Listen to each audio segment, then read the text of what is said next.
નમસ્કાર, આપ જોઈ રહ્યા છો નેશન પ્લસ ન્યૂઝ. હું છું આપની સાથે હેતલ ભગત. પ્રેમ લગ્નના 1.5 વર્ષ જૂના બનાવને લઈને વડાલીમાં રાજપૂત અને સગર સમાજ વચ્ચે છેલ્લા 2 દિવસથી તંગદિલી ભર્યો માહોલ સર્જાયો છે. શનિવાર અને રવિવારના રોજ 2 જૂથો આમને સામને આવી જતા પથ્થરમારો અને ગાડીઓમાં તોડફોડ થતા પંથકમાં ભયનો ઓથાર સર્જાયો છે.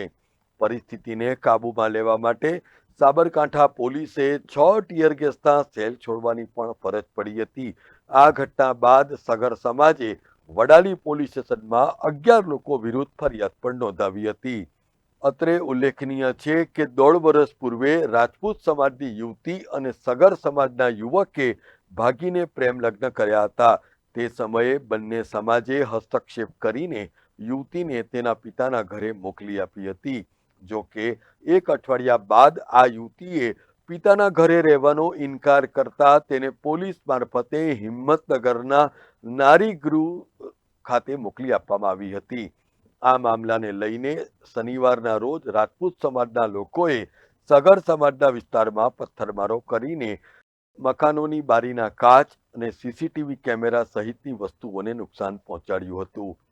તો બીજી તરફ રવિવારના રોજ જ્યારે સગર સમાજના લોકો કોઈક સામાજિક કામ માટે ભેગા થયા હતા ત્યારે વડાલી નગરપાલિકા પાસે રાજપૂત સમાજના એક વ્યક્તિની બાઇક સગર સમાજના એક યુવકની બાઇક સાથે અડકાતા બોલાચાલી થઈ હતી અને જેને પરિણામે સમગ્ર વિસ્તારમાં ભયનું માહોલ સર્જાઈ ગયો હતો. એસપી પાર્થરાજસિંહ ગોહિલે જણાવ્યું હતું કે કેવડાલીમાં રાજપૂત સમાજ અને સગર સમાજ વચ્ચે જે ઘર્ષણનો બનાવ બન્યો છે ત્યારે હાલ આ બંને પક્ષ તરફથી મધ્યસ્થી કરવામાં આવી છે.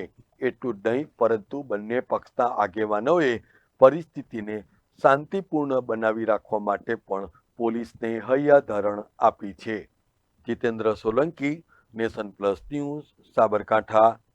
સમાચારોના સતત અપડેટ મેળવવા માટે અમારી નેશન પ્લસ ન્યૂઝની યુટ્યુબ ચેનલને સબસ્ક્રાઇબ કરો, બેલ આઇકન દબાવો અને જોડાયેલા રહો ફેસબુક, ઇન્સ્ટાગ્રામ અને ટ્વિટર પર.